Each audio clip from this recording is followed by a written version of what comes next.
Assalamualaikum warahmatullahi wabarakatuh. Pemirsa dimanapun saja Anda berada, selamat berjumpa kembali dengan channel Insan Dongeng. Semoga kita selalu ada dalam lindungan Allah Subhanahu wa Ta'ala. Amin. Ya Allah ya Rabbal Alamin. Pada malam ini saya Bang Elgi akan melanjutkan kembali roman klasik Karena Mentua bagian ke-23. Selamat mendengarkan. Tiba-tiba jalan pikirannya terputus tentang hal itu sebab perasaan lain timbul di dalam kalbunya. Ia heran dan kesal atas dua perkara.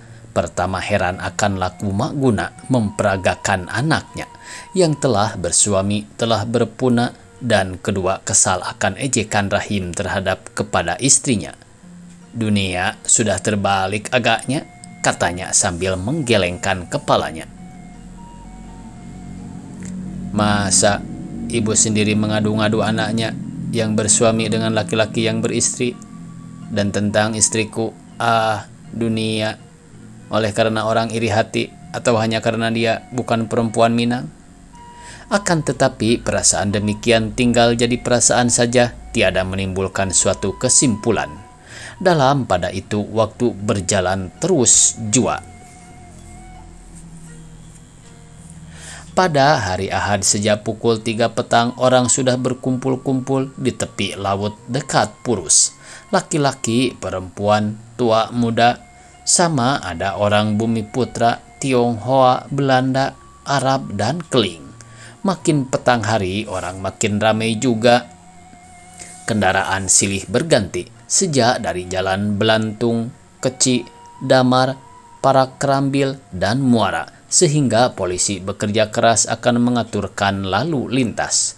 Panas pun telah berkurang-kurang sampai senja dan awan makin tebal di sebelah barat pada pertemuan langit dengan air. Kebetulan angin tiada berembus sehingga laut jadi tenang dan teduh rupanya, meskipun cakrawala seolah-olah menunjukkan sedih akan tabut yang akan dibuang kelak. Tetapi hati penonton bertambah riang dan gembira sebab mereka itu tiada usah takut akan kepanasan. Pemandangan lepas jauh ke tengah laut sehingga tampak beberapa buah pulau hilang-hilang timbul jauh di tengah Pulau Pandan dan dua buah agak ke tepi Pulau Angsa. Orang muda-muda berdiri berkelompok-kelompok, masing-masing memakai pakaian yang indah-indah sambil bercakap dan tertawa-tawa, serta melayangkan mata sekali-kali kepada kelompok perempuan yang tiada jauh daripadanya. Tiba-tiba mereka itu berdiam diri sebentar sebab mendengar bunyi lonceng kereta angin mendering-dering dekatnya dan menoleh ke tempat datang suara itu. Hei, ini Engku Ramli. Dari tadi ditunggu-tunggu, membawa tas, kata Sultan Lebih, seorang daripada mereka itu. Dari kantor. Kapal dari Jawa masuk tadi, susah betul. Oh, kata Rahim seraya mendekati sahabatnya itu.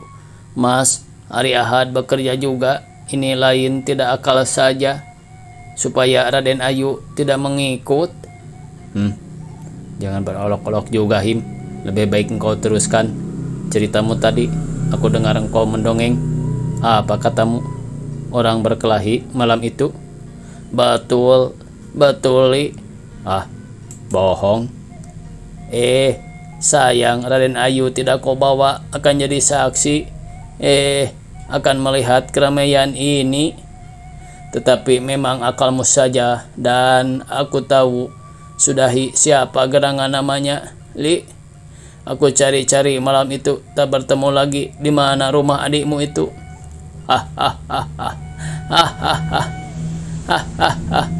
Adik orang ditanya-tanyakan, itu terkerak amat, terlalu, kata orang muda yang lain-lain dengan geli hatinya.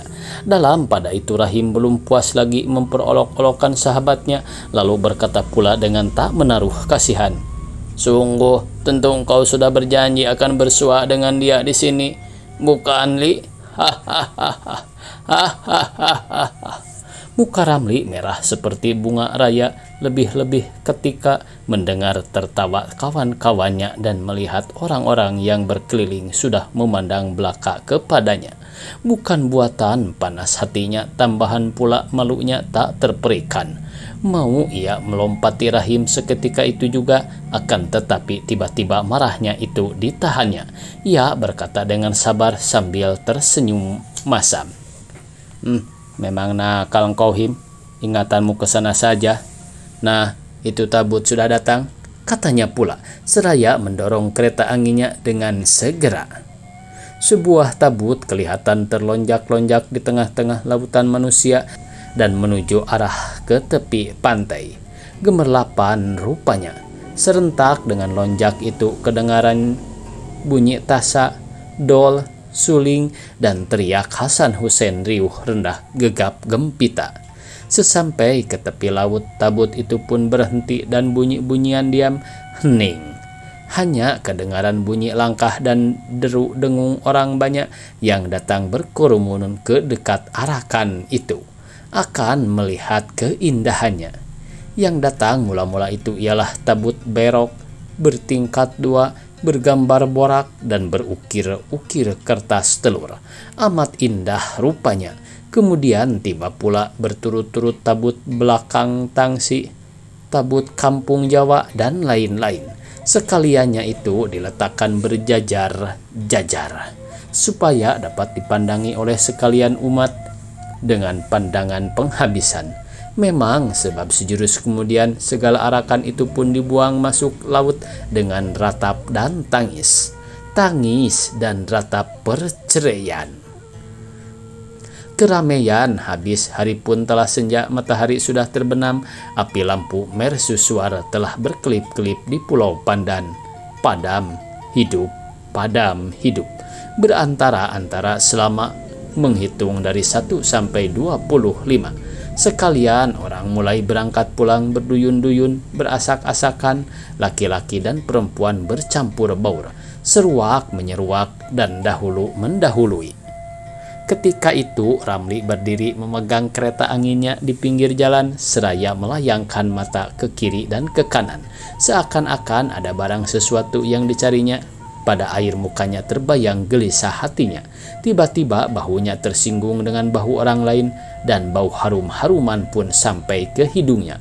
Dengan segera ia menoleh ke belakang. Seorang perempuan muda yang berbaju kurung panjang daripada sutra hitam berbunga, berselop tipis dan berselubung kain bugis ungu halus dari kepala sampai ke lututnya kelihatan olehnya. Ia tercengang dan terkejut sebab sekonyong-konyong kedengaran bisik dekat telinganya. "Itu dia, Li." Hampir terlepas kereta angin dari pegangan orang muda itu, Mak Amin berdiri di sisinya bersama-sama Mak Guna. "Dari tadi kulihat-lihat engkau, Li," kata ibunya dengan senyumnya. Guna, suruh berhenti si Ramalah sebentar, supaya ia jangan jauh benar daripada kita."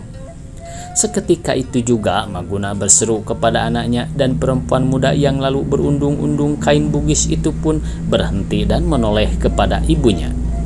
Lalu kelihatan mukanya, hidungnya, dan matanya bersinar-sinar dengan lemah lembut. Pandangannya bertemu dengan pandangan Ramli. Astaga! Hati orang muda itu pun berdebar-debar dengan kencang. Tetapi hampir sekejap itu juga ia pun menundukkan kepalanya dengan kemalu-maluan dan bergerak mendorong kereta anginnya akan pergi dengan cepat. Nanti dahulu anakku," kata ibunya dengan senyumnya. Geli hatinya melihat tingkah anaknya. "Ini makmu ada di sini dan itu adikmu." Ia menunduk kepada Ramalah yang berdiri agak jauh di hadapan seraya menekur. "Tiada kelihatan bagaimana konon perasaannya." "Engkau belum berkenalan lagi dengan adikmu itu, bukan? Apa yang akan kau malukan kepadanya? Dan kita tiada berubah anak lagi, bukan, Guna?" ujarnya pula seraya memandang kepada ibu Ramalah itu. Benar," kata Maguna perlahan-lahan. Tetapi ia tak mau berkenalan dengan kami rupanya. Tempo hari pada malam mengarak panja, kami bersua di simpang kampung Jawa dengan dia, dan tak mau dia menegur adiknya. Sebagai dalam mimpi, Ramli bergerak dan tersenyum, tetapi tak kuasa akan berkata barang sepatah. Lalu berjalan lambat-lambat bersama-sama dengan kedua orang itu, sedang Ramalah sudah agak jauh dahulu. Akan tetapi ia tidak lepas dari mata mereka itu. Lebih-lebih dari mata Ramli, langkahnya yang lemah gemulai dan tumitnya yang bulat bagai telur burung itu senantiasa diperhatikannya.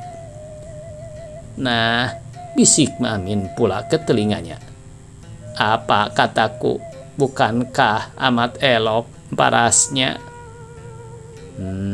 Iya, iya," keluh anaknya. Akan tetapi seperti kerbau terkejut mendengar bunyi gung, tiba-tiba ia pun mengangkatkan kepalanya dan berkata dengan masam, "Aku hendak dahulu pula, Ibu. Maaf, Maguna, ada kerjaku di rumah." Ia menyeruak di antara orang banyak lalu hilang dari mata kedua perempuan tua itu. Paras Suryati yang tiada dibawa oleh ibunya pergi menonton tabut itu terbayang di ruang matanya. Pikirannya pun kacau balau. Sesak napasnya dalam pada itu Ramalah yang juwita itu tiada pula dapat dilupakannya. Jadi kedua perempuan itu, Suryati dan Ramalah, bersilih ganti terlukis dalam ingatannya. Kemudian akhirnya kecutlah hatinya. Di tempat yang lengang ia pun naik kereta angin, lalu berkayuh pulang dengan tergesa-gesa. Hati palingan Allah, mata palingan setan. Ketika pandang Ramalah bertemu dengan pandang Ramli di tepi laut itu, walau sekejap saja, darah perempuan muda itu pun tersilap juga, imannya berguncang, mula-mula hanya sedikit, tetapi lama-kelamaan bertambah keras juga. "Sungguh," katanya kerap kali di dalam hatinya, "jika ia duduk seorang diri, elok, patut dan tampan benar orang muda itu. Semuda itu sudah berpangkat tinggi, bergaji besar, niscaya senang hidupnya." Dari sehari ke sehari, pikiran sedemikian makin berulang-ulang timbul di dalam kalbunya, sebab ibarat api senantiasa dihidup-hidupkan oleh Maguna dengan lukisan yang indah-indah tentang kesenangan dan kemuliaan orang berpangkat, jauh lebih sempurna daripada keadaan seorang saudagar kecil seperti Marah Adil itu. Siapa yang tak ingin kesenangan? Siapa yang tiada bercita-cita kemuliaan di atas dunia ini? Bagaimana jua pun tebal iman seseorang, agak sekali tentu ia akan terperdaya juga oleh kemewahan. Apalagi perempuan sebagai Ramalah yang masih dalam dunia muda dan elok itu, sedangkan punggung lading, kalau diasah pun tajam juga. Oleh karena mudanya dan eloknya, pada suatu ketika niscaya cita-cita yang tinggi akan timbul jua di dalam hatinya. Pada suatu saat tak dapat tiada cita-cita itu akan dapat melupakan, kalau tidak menghapuskan kasihnya kepada suaminya selama ini dari ingatannya, walau sekejap mata sekalipun. Memang hati Ramalah yang suci itu sudah mulai tergoda kemasukan kotoran. Cintanya kepada Marah Adil sudah kerap kali berperang dengan keinginan. Hawa nafsu hendak bersuami orang berpangkat sebagaimana disindir-sindirkan Maguna setiap hari kepadanya. Ia sudah acap kali bermenung, sudah pendiam. Tentu saja perubahan itu lekas kelihatan oleh suaminya. Marah Adil terkejut dan cemas, akan tetapi mula-mula ia berdiam diri saja. Cemasnya itu tiada dinampakannya. Ia berpikir-pikir, apakah gerangan yang menyebabkan perubahan yang tak disangka-sangka itu? Karena kesalahannya? Adakah kehendak Ramalah yang tiada diperkenankannya? Adakah tutur katanya yang menyakiti hati istrinya? Tidak. Sepanjang ingatannya, sedikit pun tak ada kekurangannya terhadap kepada Ramalah, baik tentang perkara nafkah, baik pun tentang perkara cumbu belayan. Bahkan kasih sayangnya bertambah dalam juga. Bersambung. Billahi taufiq wal hidayah. Wassalamualaikum warahmatullahi wabarakatuh.